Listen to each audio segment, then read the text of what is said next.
एक बार मुझे याद है जब मैं सारा भाभी के साथ बाजार गया। उस वक्त मेरी उम्र 12 साल थी। हम एक दुकान पर गए जो बेसमेंट में थी। वो दुकान काफ़ी अंदर जाकर आखिर में थी, जहाँ लोग कम ही जाते थे। जब हम पहुँचे तो वहाँ करीम नामी एक दुकानदार था जिसकी उम्र तकरीबन 35 या 40 साल के करीब थी, और एक लड़का था जिसकी उम्र कोई 23-24 साल होगी। हम अंदर गए। करीम खुशी से बोला, आओ बाजी आओ, कैसे आना हुआ। सारा भाभी ने सलाम दुआ की। करीम ने भी खैरियत पूछी। एक दो जुमलों में एक दूसरे की खैरियत दरियाफ्त की।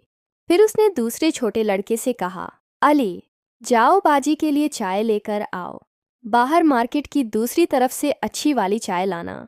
लड़का हल्के से मुस्कुराकर चला गया।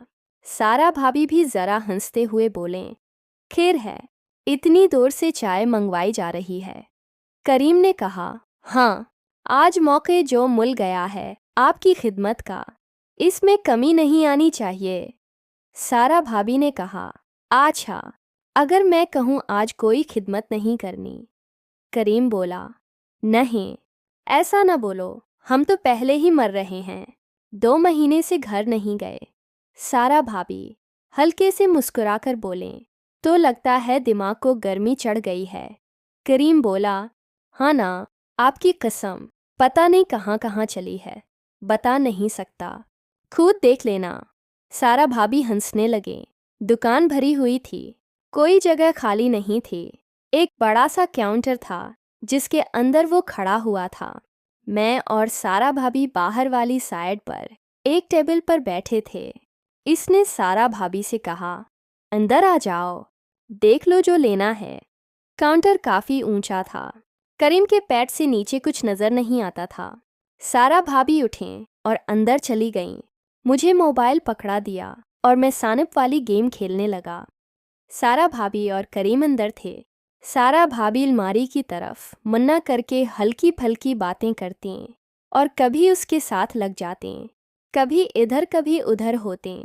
फिर मैंने देखा कि सारा भाभी का बाजू हरकत कर रहा था, जैसे किसी चीज़ को पकड़कर आगे पीछे कर रही हूँ।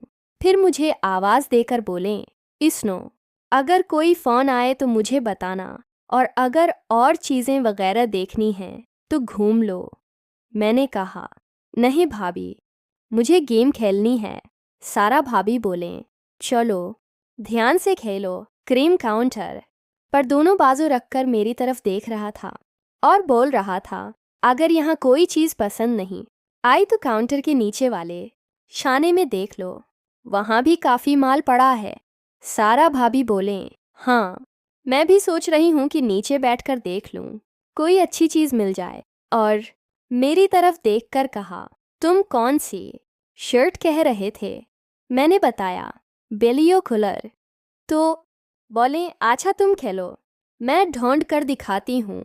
इतने में करीम बोला, हाँ, इधर नीचे ही पड़ी होगी। सारी बातों के बाद सारा भाभी अब आराम से नीचे बैठ गईं। काउंटर की दाएं तरफ शीशा लगा हुआ था, जहां से भाभी मुझे नजर आ रही थीं। पहले मैंने इतना नोट नहीं किया कि भाभी क्या कर रही हैं। फिर जब करीम के चेहरे के तासरात बदले तो मैंने उसकी तरफ देखा। इसके मना से आवाज़ निकली, आराम से, दानत न लगें। सारा भाभी कुछ नहीं बोलें। फिर करीम के जिस्म में हल्की सी हरकत पैदा होती रही, जैसे वो हल्का हल्का आगे पीछे हो रहा हो। सारा भाभी के खानिसने की आवाज़ आई। थोड़ी देर बाद जब मैंने करीम से नज़र बचाकर शीशे में देखा तो मुझे अजीब सी हरकत महसूस हुई, जैसे भाभी हल रही हूँ। मैं पानी पीने के बहाने उठा और बाहर पड़े कूलर से पानी पिया। इस दौरान वो दोनों रख गए थे। फिर मैं अपनी पहली वाली जगह से थोड़ा आगे होकर बैठा, जहाँ से शीशे में अंदर साफ नज़र आ रहा था कि सारा भाभी क्या कर रही हैं। ये देखकर मैं हैरान रह गया कि भाभी फिर। करीम हल्की सी आवाज़ में बोला, बस करो वरना हो जाएगा।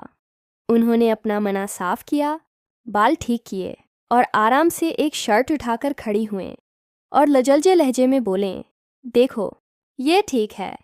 मैंने कहा, अब खुद देख लो। आतने में करीम बोला, रुको, मैं ढूंढता हूँ, और नीचे बैठ गया। अब सारा भाभी काउंटर पर दोनों बाजू रखकर खड़ी हो गईं और मुझसे पूछा, काल तो नहीं आई? मैंने कहा, नहीं भाभी, कोई नहीं आई।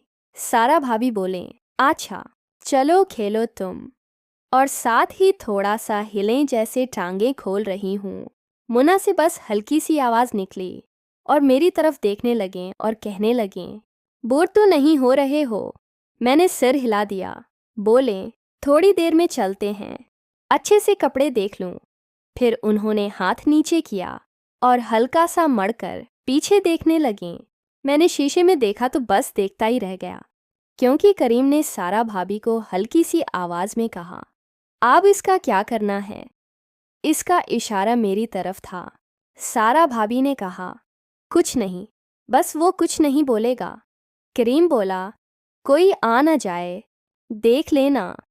सारा भाभी बोले, मैं जो कह रही हूँ बस शोर न करना और ज़ोर से भी न लगाना।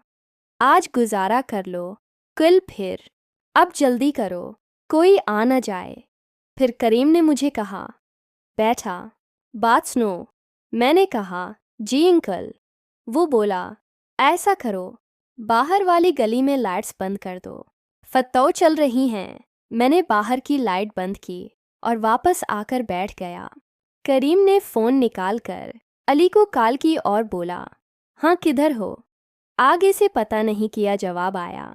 फिर बोला, ठीक है, ज़्यादा से ज़्यादा 15-20 मिनट। अब मैं तो परेशान। वो लड़का अली बाहर खड़ा था। करीम सारा भाभी से कहने लगा, वैसे तुम्हारा दीवाना हो गया है, कहता है मेरा भी कुछ। सारा भाभी बोले, नहीं, कोई ज़रूरत नहीं।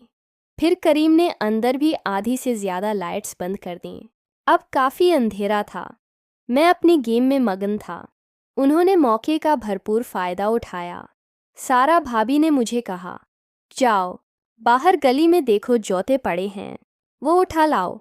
मैं उठा और कहा, जी भाभी, और दुकान से बाहर आकर साथ ही रख गया, क्योंकि लाइट्स पहले ही बंद थीं और मुझे कोई नहीं देख सकता था।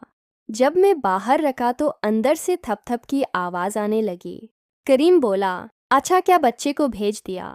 मुझे पता चल रहा था तुम्हारे जज्बात का। थोड़ी देर में करीम की सांसें बाहर तक सुनाई दे रही थीं।